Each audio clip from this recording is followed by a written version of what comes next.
Hi, everybody. Look who's back. We're back. To take over the Parsha podcast. Yes. Always so fun for us. Absolutely. How are you, Ben? Thank God I am well. How are you? So good. Nice to be back in Chametz land. Oh, yes. Absolutely. Yeah. So we have Parshat Shemini to talk about I today. know. Well, now we can talk about it because it got bumped during the holiday. It got bumped to this Shabbat, right? We suspend the weekly Torah reading in favor of the Chag. So now we can finally talk about it. And what a Parsha it is. It is. It's such an interesting Parsha because it has two very distinct I feel like it could be two Parshas. It really could. It could be two different ones. It's interesting how they've chosen to, weave them together in this way. Which part do you like better?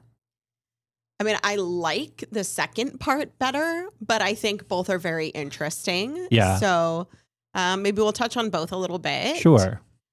So the first part begins with some sacrifice happening. Yeah. So the first part is like where I'm like, that's where my head is because it totally is Mishkan related. Makes sense to me about you and your preference.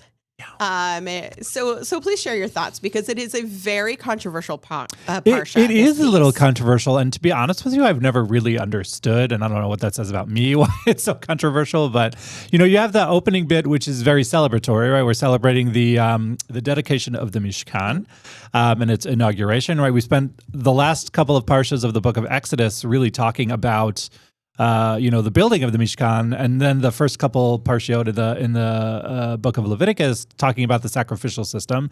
And now it's all ready. Everything is done. The building is up.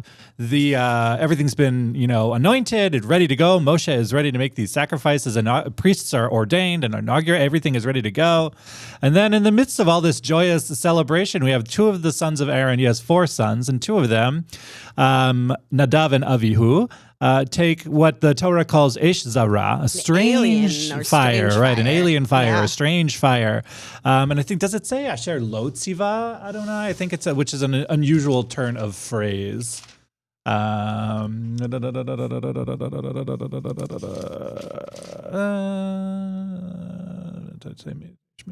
Oh, right. So it's talking about how when they're making the sacrifice, right? Right. So when they're making the sacrifices, a fire comes forth from before God. The fire consumes the offering to show that God is pleased by it. But that's the sacrifice that God had instructed. Correct. That's the beginning. Asked for the beginning, yes. And then. What happened was Nadav and Avihu. Yes. Vayikhu v'nei Aharon Nadav and Avihu ishmach tachto v'yitnu v'hen esh. So they made this offering. They put it in a fire pan and put it on fire and laid incense upon it. And remember, we've probably talked about this before, but incense is one of the most important parts of the sacrificial system. Vayikrevu lifnei Adonai esh zara, and they brought before God this alien, strange fire. Asher lo tziva otam, that God did not command them. Right. So usually when the Torah is talking, we'll say Ka'asher tziva Adonai at Moshe, right?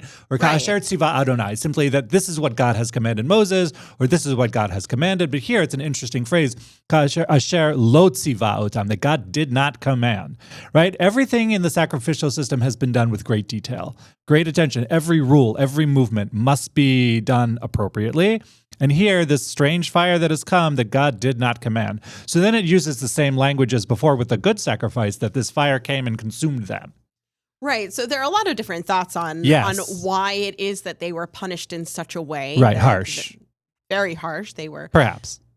Well, so, I mean, I'm very curious what your thought is because there are so many different theories that it could be because they were very excited and they wanted to present their own sacrifice, or maybe that they were really like looking at Moses and Aaron as these old guys and they wanted to take over and try to show that usurp they could do authority. It. Exactly. Mm-hmm. So, or they were trying and they were like, what do you think? So, right. There are, I think, three ways you can look at it. Yeah. Just like you mentioned, the first one, overexcited, too excited.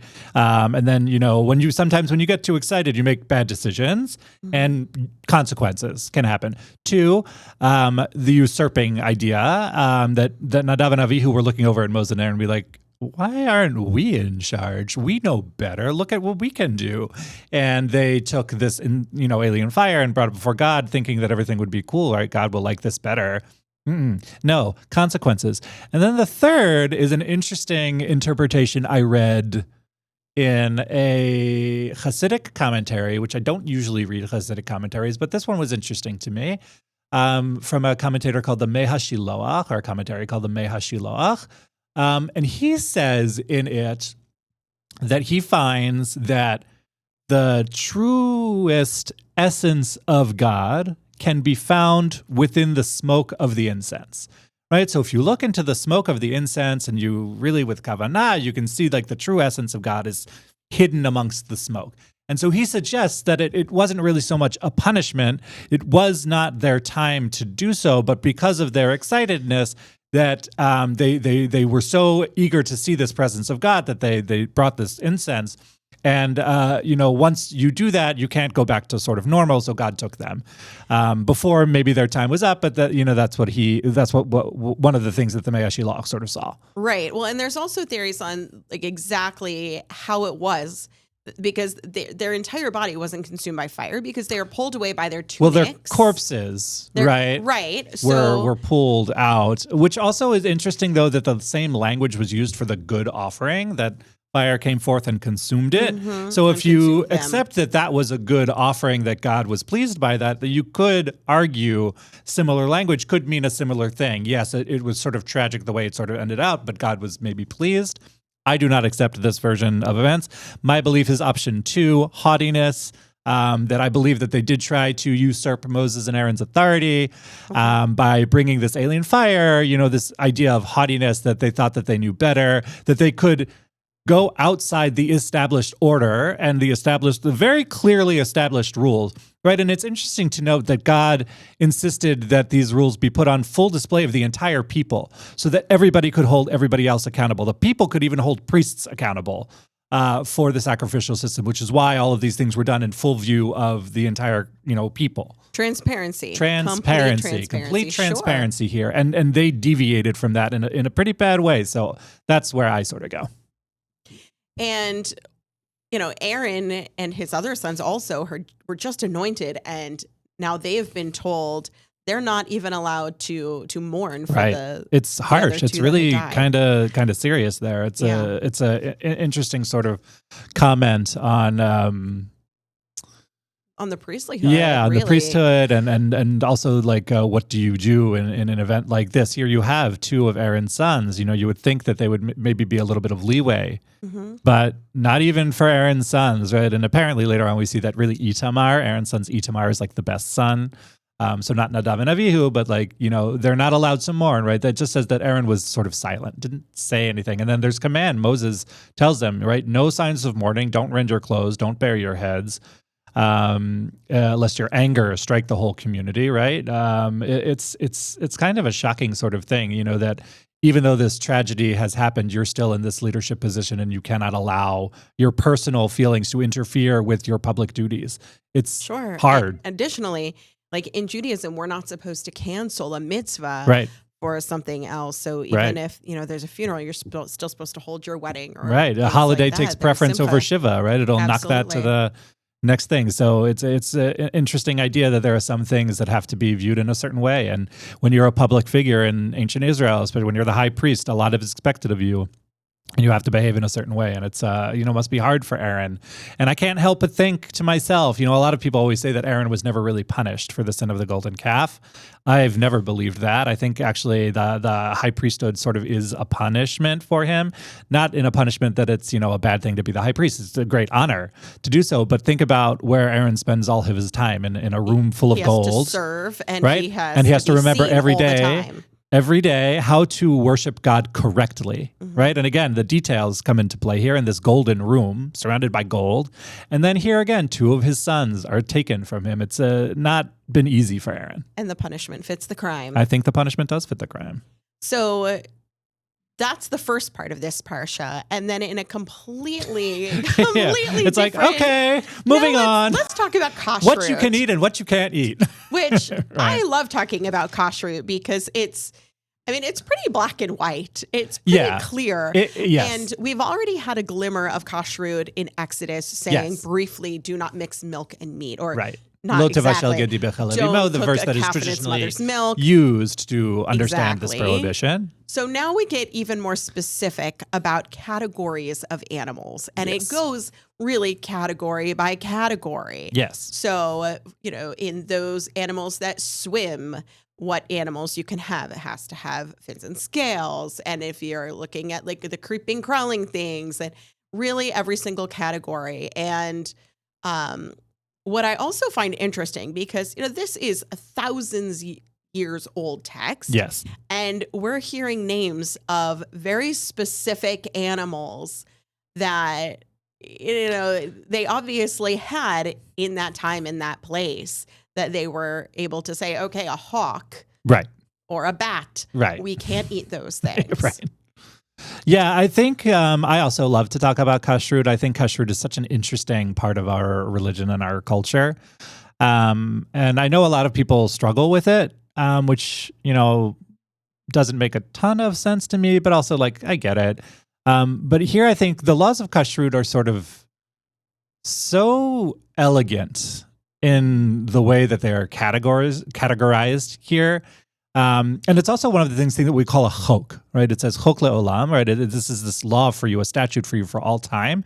And a chok is traditionally understood as something that doesn't necessarily have an explanation. Right. This is purely because God said so, and about holiness. This is not correct for medical. This is not cleanliness. No, everybody, you hear that a lot. Cleanliness. Yeah, absolutely. Right, that people are always like, oh, it's really because it's really healthier for you. Or it's like, oh, that kashrut have X, Y, and Z benefit. It's like, that may be true, and that might be all well and good, but that's not the reason, right? The reason is because God said, do not do these things and eat these things, right? That's the real reason.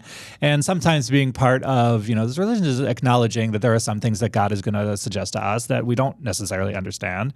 But, I think part of the idea behind it is twofold. One, I think it is a communal aspect of kashrut, right? The whole people are required to. And it does set the Jewish people apart. Sets us apart. There is a code that we have to think about, even when we're doing such a mundane task of That's eating. The other part. That we have to consider what we are putting in our mouths every single time. Yes.